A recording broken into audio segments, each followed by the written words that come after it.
ಓಂ ಶ್ರೀ ಗುರುಭ್ಯೋ ನಮಃ.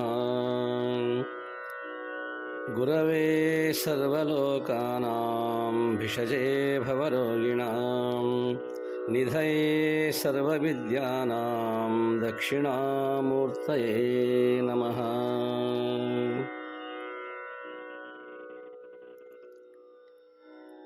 ನಮ್ಮ ನಾಡಿನ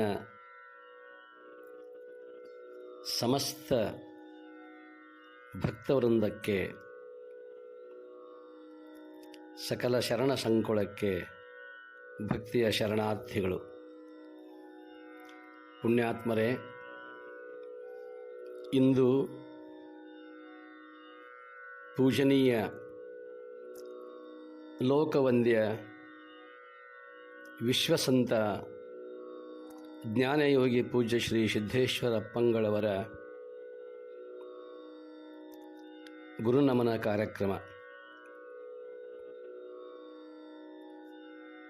ಪೂಜ್ಯರಾದ ಶಿವಾನಂದ ಮಹಾಸ್ವಾಮಿಗಳವರಲ್ಲಿ, ಪೂಜ್ಯ ಗುರುದೇವರಾದ ಮಲ್ಲಿಕಾರ್ಜುನ ಮಹಾಶಿವಯೋಗಿಗಳವರಲ್ಲಿ, ಪೂಜನೀಯ ಚನ್ನಬಸವ ಮಹಾಶಿವಯೋಗಿಗಳವರಲ್ಲಿ ಭಕ್ತಿಯ ಪ್ರಣಾಮಗಳನ್ನು ಸಮರ್ಪಣೆ ಮಾಡಿ, ಬಸವಾದಿ ಪ್ರಮಥರಲ್ಲಿ ಶರಣೆಂದು ಅಲ್ಲಮ ಪ್ರಭುದೇವರು ತಮ್ಮ ಒಂದು ವಚನದಲ್ಲಿ ಅಪ್ಪಣೆ ಕೊಡಿಸುತ್ತಾರೆ. ಪೃಥ್ವಿಯೊಳಗಿಲ್ಲ ಆಕಾಶದೊಳಗಿಲ್ಲ, ಚತುರ್ದಶ ಭುವನಾದಿ ಭುವನಗಳೊಳಗೆಯೂ ಇಲ್ಲ, ಹೊರಗೆಯೂ ಇಲ್ಲ, ಏನಾಯಿತ್ಯಂದರೇನಯ್ಯ ಗುಹೇಶ್ವರ. ಅಂದೂ ಇಲ್ಲ, ಇಂದೂ ಇಲ್ಲ, ಎಂದೂ ಇಲ್ಲ. ಪೂಜ್ಯ ಸಿದ್ದೇಶ್ವರ ಅಪ್ಪಗಳವರನ್ನು ಕುರಿತಾಗಿ ಅಲ್ಲಮರ ಈ ವಚನದಲ್ಲಿ ಅವರ ಅಂತರಂಗವನ್ನು, ಬಹಿರಂಗವನ್ನು ಕಾಣುತ್ತೇವೆ. ಅನಂತವಾಗಿ ಹರವಿದ ಆಕಾಶ, ಅದರೊಳಗೆಲ್ಲ ಪೃಥ್ವಿ, ಅಪ್ಪು, ಅಗ್ನಿ, ವಾಯು ಎಂಬ ಚತುರ್ಭೂತಗಳು, ಅಸಂಖ್ಯ ಭೂಮಂಡಲಗಳು. ಇದು ವಿಶ್ವ. ಭಕ್ತನ ದೃಷ್ಟಿಯಲ್ಲಿ ದೇವನು ವಿಶ್ವದೊಳಗಿದ್ದಾನೆ, ವಿಶ್ವದ ಹೊರಗೂ ಇದ್ದಾನೆ. ಲಿಂಗೈಕ್ಯನ ಸ್ಥಿತಿ ಬೇರೆ. ಅವನೊಳಗೆ ನಾನು ಹಾಗೂ ದೇವ ಎಂಬ ಭೇದ ಭಾವವೇ ಇಲ್ಲ. ದೇವನೊಳಗೆ ಬೆರೆದು ಒಂದಾಗಿದ್ದಾನೆ, ಭೇದಗೆಟ್ಟಿದ್ದಾನೆ. ಆದುದರಿಂದ ಅವನ ದೃಷ್ಟಿಯಲ್ಲಿ ದೇವನು ವಿಶ್ವದ ಒಳಗೂ ಇಲ್ಲ, ವಿಶ್ವದ ಹೊರಗೂ ಇಲ್ಲ, ಹಿಂದೆಯೂ ಇರಲಿಲ್ಲ, ಮುಂದೆ ಎಂದೆಂದಿಗೂ ಇರುವುದಿಲ್ಲ, ಈಗಂತೂ ಇಲ್ಲವೇ ಇಲ್ಲ. ಎಲ್ಲವೂ ಬರೀ ಬಯಲು. ಭೇದಾಶ್ರಿತ ಭಾವನೆಗಳಿಗೆ ತಿಲಮಾತ್ರವೂ ಅವನಲ್ಲಿ ಅವಕಾಶವಿಲ್ಲ.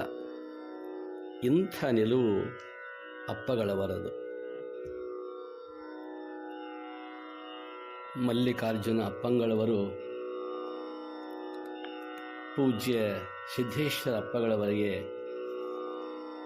ಜ್ಞಾನ ದೀಕ್ಷೆಯನ್ನು ಕರುಣಿಸಿ ತಮ್ಮೆಲ್ಲ ಜ್ಞಾನವನ್ನು ಧಾರೆ ಎರೆದ ಮಹಾನುಭಾವರು. ರಾಮಕೃಷ್ಣರು ಸ್ವಾಮಿ ವಿವೇಕಾನಂದರಿಗೆ ತಮ್ಮೆಲ್ಲ ದಿವ್ಯ ಶಕ್ತಿಯನ್ನು ಶಕ್ತಿಪಾತ ಮಾಡಿದರು. ಹಾಗೆಯೇ ಪೂಜ್ಯ ವೇದಾಂತ ಕೇಸರಿ ಮಲ್ಲಿಕಾರ್ಜುನ ಅಪ್ಪಗಳವರು ಜ್ಞಾನಯೋಗಿಯನ್ನು ಸಿದ್ಧಗೊಳಿಸಿ ಲೋಕಾರ್ಪಣೆ ಮಾಡಿದರು. ಅದನ್ನು ನಾವೆಲ್ಲ ಅನುಭವಿಸಿದೆವು. ಅಂಥ ಮಹಾತ್ಮರು ಈ ಲೋಕದಲ್ಲಿ ಜ್ಞಾನದ ಮಾತುಗಳನ್ನು ಹರಡಿ ಅದ್ಭುತವಾದ ಬೆಳಕನ್ನು ಬೀರಿ ಹೋದವರು. ಅವರನ್ನು ಕುರಿತಾಗಿ ಮುದ್ದುರಾಮ ಕೇಶಿ ಶಿವಪ್ಪನವರು ತನುವೆಂಬದೇ ಗುಲದಿ ಹತ್ಸು ಸತ್ಯದ ಜ್ಯೋತಿ, ಕೆಟ್ಟ ಚಿಂತನೆ ಎಣ್ಣೆ ಬೆಳಕಿಗಪಕಾರ, ಒಂದಾದ ನಡೆನುಡಿಯ ಬತ್ತಿಯಿಂದಲೇ ನಿಲುವು, ಒಂದಾದ ನಡೆನುಡಿಯ ಬತ್ತಿಯಿಂದಲೇ ನಿಲು, ಮನ ತುಂಬೋ ಬೆಳಕಿರಲಿ ಮುದ್ದು ರಾಮ, ಮನ ತುಂಬೋ ಬೆಳಕಿರಲಿ ಮುದ್ದು ರಾಮ. ಎಲ್ಲಿ ನಂದಾದೀಪ ಅಲ್ಲಿ ಕತ್ತಲೆಯಲ್ಲಿ, ಎಲ್ಲಿ ನಂದಾದೀಪ ಅಲ್ಲಿ ಕತ್ತಲೆಯಲ್ಲಿ, ತೈಲದೊಡಗೂಡಿದರೆ ಬತ್ತಿ ಅಕ್ಷಯವೋ, ತೈಲದೊಡಗೂಡಿದರೆ ಬತ್ತಿ ಅಕ್ಷಯವೋ. ಶುಭಗಳಿಗೆಯಲ್ಲೊಂದು ಹಚ್ಚು ಹಣತೆಯನೊಂದ, ಶುಭಗಳಿಗೆಯಲ್ಲೊಂದು ಹಚ್ಚು ಹಣತೆಯನೊಂದ, ಆರದಿರಲಿ ಈ ಬೆಳಕು ಮುದ್ದು ರಾಮ, ಆರದಿರಲಿ ಈ ಬೆಳಕು ಮುದ್ದು ರಾಮ. ಪೂಜ್ಯ ಅಪ್ಪಗಳವರು ಆರದ ಜ್ಞಾನದ ನಂದಾದೀಪವನ್ನು ಹಚ್ಚಿ ಅದರ ಬೆಳಕಿನಲ್ಲಿ ನಮ್ಮತನವನ್ನು ಕಾಣುವ ವಿಶೇಷವಾದ ಉಪಕಾರವನ್ನು ಮಾಡಿದ್ದಾರೆ. ಅವರ ಉಪಕಾರವನ್ನು ಎಂದಿಗೂ ಮರೆಯಲು ಸಾಧ್ಯವಿಲ್ಲ.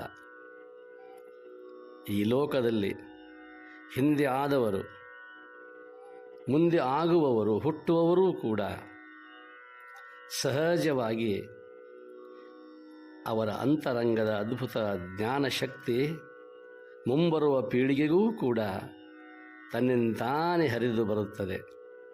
ಅಷ್ಟೊಂದು ಅಗಾಧವಾದ ಶಕ್ತಿ ಅವರಲ್ಲಿತ್ತು. ಕನ್ನಡ, ಇಂಗ್ಲೀಷು, ಸಂಸ್ಕೃತ, ಮರಾಠಿ, ಹಿಂದಿ, ಫ್ರಾನ್ಸ್, ಏನು ಅವರ ಜ್ಞಾನಕ್ಕೆ ಯಾವ ಸೀಮೆ ಮೇರೆಗಳಿಲ್ಲ. ಎಲ್ಲವನ್ನು ಮೀರಿದ ಮಹಂತರು, ವಿಶ್ವಸಂತರು. ಸಾಂಗ್ಸ್ ಆಫ್ ಸೈಲೆನ್ಸ್ ಎನ್ನುವ ಮೌನಲೋಕದ ಹಾಡುಗಳು ಎಂಬ ಕೃತಿ ಬಹಳ ವಿಶೇಷವಾಗಿರುವುದು. ಆ ಸಾಂಗ್ಸ್ ಆಫ್ ಸೈಲೆನ್ಸ್ ಎನ್ನ ಕೃತಿಯನ್ನು ಕನ್ನಡಕ್ಕೆ ಅನುವಾದಿಸಿದವರು ನಮ್ಮವರೇ ಆದ ನಮ್ಮ ನಾಡಿನ ಹಿರಿಯ ಸಾಹಿತಿ ಡಾಕ್ಟರ್ ಸಿದ್ಧರಾಜ ಪೂಜಾರಿಯವರು. ಅವರನ್ನು ಕುರಿತಾಗಿ ಹೇಳುವುದಾದರೆ, ಸಿದ್ಧರಾಜ ಪೂಜಾರಿ ಕಾವ್ಯಸೃಷ್ಟಿಯಲ್ಲಿ ಸಿದ್ಧಹಸ್ತರು, ಕಥೆ ಬರೆಯುವುದರಲ್ಲಿ ನಿಷ್ಣಾತರು, ವಿಮರ್ಶೆಯಲ್ಲಿ ಸಮರ್ಥರು, ಸಂಗೀತದಲ್ಲಿ ಪರಿಣಿತರು, ಕಲಾ ವಿಮರ್ಶೆಯಲ್ಲಿ ಕುಶಲರು, ಒಟ್ಟಿನಲ್ಲಿ ಅವರೊಬ್ಬ ಜೀನಿಯಸ್. ಅಂಥವರು ಮೌನಲೋಕದ ಹಾಡುಗಳನ್ನು ಕನ್ನಡಕ್ಕೆ ಅನುವಾದಿಸಿದರು. ಅಪ್ಪಗಳವರ ಅಂತರಂಗದ ಕೃಪೆಯನ್ನು ಪಡೆದರು.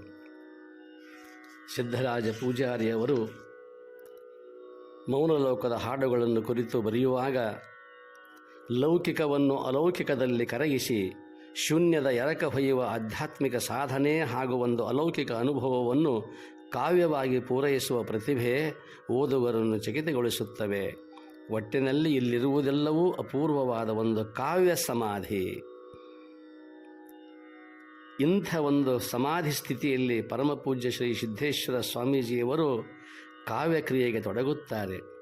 ಮುಕ್ತ ಛಂದದ ಫ್ರೀ ಫರ್ಸಸ್ ಮಾರ್ಗವಾಗಿ ಕಾವ್ಯ ಓತಪ್ರೋತವಾಗಿ ಹರಿದು ಬರುತ್ತದೆ. ಹೀಗೆ ಹರಿದು ಬಂದ ಇಂಗ್ಲಿಷ್ ಕವಿತೆಗಳು ಸಾಂಗ್ಸ್ ಆಫ್ ಸೈಲೆನ್ಸ್ ಎಂಬ ಕೃತಿಯಾಗಿ ಸಂಕಲಿತಗೊಂಡಿವೆ. ಈ ಕೃತಿಯ ಕನ್ನಡ ಕಾವ್ಯಾನುವಾದವೇ ಮೌನಲೋಕದ ಹಾಡುಗಳು. ಈ ಕಾವ್ಯಯೋಗಿಯ ಮನಸ್ಸು ಬೆಳಕಿನ ವೇಗ ಪಡೆದು ಅನಂತದ ಆಳ, ಉದ್ದ, ಅಗಲಕ್ಕೂ ಹರಿದಾಡುತ್ತದೆ. ಹೀಗೆ ಪರಮಸತ್ಯದ ಅನ್ವೇಷಣೆ ಪಡೆದು ಅನಂತದ ಆಳ, ಉದ್ದಗಲಕ್ಕೂ ಹರಿದಾಡುತ್ತದೆ. ಹೀಗೆ ಪರಮಸತ್ಯದ ಅನ್ವೇಷಣೆ ನಿರಂತರವಾಗಿ ಸಾಗುತ್ತದೆ. ಶೂನ್ಯದ ಅರಿವು ವೇದ್ಯವಾದಂತೆ ಪರಮಾನಂದದ ಅನುಭವ ಕಾವ್ಯವಾಗಿ ಇಳಿದು ಬರುತ್ತದೆ. ಮೌನಲೋಕದ ಹಾಡುಗಳು ಜೀವ ಪಡೆದುಕೊಳ್ಳುವ ಬಗೆ ಇದು. ಇಲ್ಲಿಯ ಕವಿತೆಗಳನ್ನು ಓದುತ್ತಿರುವಂತೆ ಕವಿ ವರ್ಡ್ಸ್ವರ್ತನ ಸಾಲುಗಳು ನೆನಪಾಗುತ್ತವೆ. They flash upon that inward eye, which is the bliss of solitude. The daffodils. ಹೌದು, ಡ್ಯಾಫೋಡಿಲ್ ಹೂಗಳಂತೆ ಇಲ್ಲಿಯ ಕವಿತೆಗಳು ಒಳಗಣ್ಣಿಗೆ ಹೊಳೆದು ಏಕಾಂತದ ಭಾವತತ್ಪರತೆಯಲ್ಲಿ ಮೌನದೊಳಗೇ ತುಡಿಯುತ್ತವೆ. ಅಲ್ಲದೆ ಗುರುದೇವ ರವೀಂದ್ರನಾಥ್ ಟ್ಯಾಗೋರರ ಗೀತಾಂಜಲಿಯ ಕವಿತೆಗಳಂತೆ ಮೌನಲೋಕದ ಹಾಡುಗಳು ಕಾವ್ಯಲೋಕದಲ್ಲಿ ಅರಳಿದ ಆಧ್ಯಾತ್ಮಿಕ ಪುಷ್ಪಗಳಾಗಿವೆ. ಇಲ್ಲಿರುವ ಪ್ರತಿ ಶಬ್ದಗಳಿಗೂ ಪ್ರತಿಕ್ರಿಯಿಸುವ ಮನಸ್ಸು ಬೇಕು, ಚಿಂತನೆ ಬೇಕು, ಧ್ಯಾನ ಬೇಕು. ಆಗ ಧನ್ಯತೆ ನಮ್ಮದಾಗುತ್ತದೆ. ಎಂಥ ವಿಮರ್ಶೆಯೇ ಆಗಿರಲಿ, ಅದು ಕಿಂಚಿತ್ತಾದರೂ ಪೂರ್ವಗ್ರಹ ಪೀಡಿತವಾಗಿರುತ್ತದೆ. ಆದ್ದರಿಂದ ಇಲ್ಲಿಯ ಕವಿತೆಗಳನ್ನು ಅನುಭವಿಸಿದರೆ ಸಾಕು, ಏಕೆಂದರೆ ಇಲ್ಲಿ ಎಲ್ಲ ಕಳೆದು ಉಳಿಯುವುದು ಕೇವಲ ಒಂದು ಅನುಭವ. ಇಂತಹ ಅನುಭವಾತ್ಮಕ ನುಡಿಗಳನ್ನು ಬರೆದಿರುವ ಸಿದ್ಧರಾಜ ಪೂಜಾರಿಯವರು ಸಿದ್ದೇಶ್ವರ ಅಪ್ಪಂಗಳವರನ್ನು ಹಾಗೂ ಸುತ್ತೂರು ಶ್ರೀಗಳ ಕುರಿತಾಗಿ ಒಂದು ಮಾತನ್ನು ಹೇಳುತ್ತಾರೆ. ಅತ್ತ ಶ್ರೀ ಸಿದ್ದೇಶ್ವರ ಶ್ರೀಗಳು ಅಂದರೆ ಇತ್ತ ಉತ್ತರ ಕರ್ನಾಟಕದ ಪೂಜ್ಯ ಶ್ರೀ ಸಿದ್ದೇಶ್ವರ ಶ್ರೀಗಳು, ಅತ್ತ ದಕ್ಷಿಣದ ಕಡೆಗೆ ಸುತ್ತೂರು ಮಠದ ಪೂಜ್ಯ ಜಗದ್ಗುರುಗಳವರು. ಎಂಥ ಅನ್ಯ ಬೆಸುಗೆ ಅದು! ಪರಸ್ಪರರಲ್ಲಿ ಅದೆಂಥ ಗೌರವ! ಈ ಇಬ್ಬರು ಮಹಾತ್ಮರ ಮಧ್ಯ ಚಿಗುರೊಡೆದ ಆಧ್ಯಾತ್ಮಿಕ ಸ್ನೇಹಕ್ಕೆ, ಹೃದಯವಂತಿಕೆಗೆ ಸರಿಸಾಟಿ ಎಂಬುದಿದೆಯೇ? ಘನವಾದುದನ್ನೇ ಅರಸಿದಂತೆ ಈ ಯೋಗಿಗಳು ಪರಸ್ಪರ ಭೇಟಿಯಾದುದು ಒಂದು ಪುಣ್ಯ ವಿಶೇಷವೆನ್ನಬೇಕು. ಇಂತಹ ಈರುವರು ಮಹಾನುಭಾವರು 2022 ಡಿಸೆಂಬರ್ 4 ಕಣೇರಿಯ ಮಠದಲ್ಲಿ ಪೂಜ್ಯರಿರುವಾಗ ದೈಹಿಕ ಬಾಧೆ ಸಾಕಷ್ಟಿತ್ತು. ಅದನ್ನು ಪರಿಹಾರ ಮಾಡುವ ಸಲುವಾಗಿ ಜಗದ್ಗುರು ಮಹಾಸನ್ನಿಧಿಯವರು, ಕಣೇರಿಯ ಪೂಜ್ಯ ಜಗದ್ಗುರು ಮಹಾಗುರುಗಳು ಹಾಗೂ ಭಾಲ್ಕಿಯ ಡಾಕ್ಟರ್ ಬಸವಲಿಂಗ ಪಟ್ಟದ್ದೇವರು ಅನೇಕ ಪೂಜ್ಯರು ಆದಿಯಾಗಿ ಅವರಿಗೆ ಒಂದಿಷ್ಟು ಒತ್ತಾಯಪೂರ್ವಕವಾಗಿ ವೈದ್ಯಕೀಯ ಉಪಚಾರ ಮಾಡಬೇಕೆಂಬುದು ಸಾಕಷ್ಟು ಪರಿಪರಿಯಿಂದ ಬೇಡಿಕೊಂಡರೂ ಅದಕ್ಕೆ ಅವರು ಒಪ್ಪಲಿಲ್ಲ. ಒಂದು ಮಾತನ್ನು ಹೇಳಿದರು, ಅದೆಲ್ಲವನ್ನು ಮರೆಸುವ ಸಲುವಾಗಿ ನಾವೆಲ್ಲ ಅಲ್ಲೇ ಇದ್ದೆವು. ಆಗ ಅಜ್ಜ ಅವರೇ, ಜಗದ್ಗುರುಗಳು ನನಗೆ ವಿಶ್ವದರ್ಶನ ಮಾಡಿಸಿದರು ಎಂಬ ಮಾತನ್ನು ಹೇಳಿದಾಗ ಜಗದ್ಗುರುಗಳು ಹೇಳುತ್ತಾರೆ, ಮಹಾಸನ್ನಿಧಿಯವರು ಹೇಳುತ್ತಾರೆ, ನಿಮ್ಮಿಂದಾಗಿ ನಾನು ವಿಶ್ವವನ್ನು ನೋಡಿದೆ, ನನ್ನ ಕಣ್ಣು ತೆರೆಯಿಸಿದಿರಿ ಎಂಬ ಮಾತನ್ನು ಜಗದ್ಗುರು ಮಹಾಸನ್ನಿಧಿಯವರು ಹೇಳಿದಾಗ ಅವರ ಇರುವರ ಆ ಮಿಲನ, ಆ ಸಂಗಮ ಬಹಳ ವಿಶೇಷವಾಗಿರುವಂಥದ್ದು.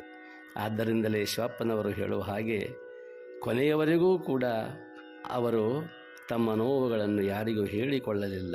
100 ನೋವನ್ನು ಸಹಿಸಿ ನಗುತ್ತಲಿರುವ ಆತ, ಒಂದಾದ ನಡೆನುಡಿಗೆ ದಿಕ್ಕು ದೆಸೆ ತೋರುವ ಆತ, ಪರಮಗುರು ಆ ಸಾಧು ಮುದ್ದುರಾಮ.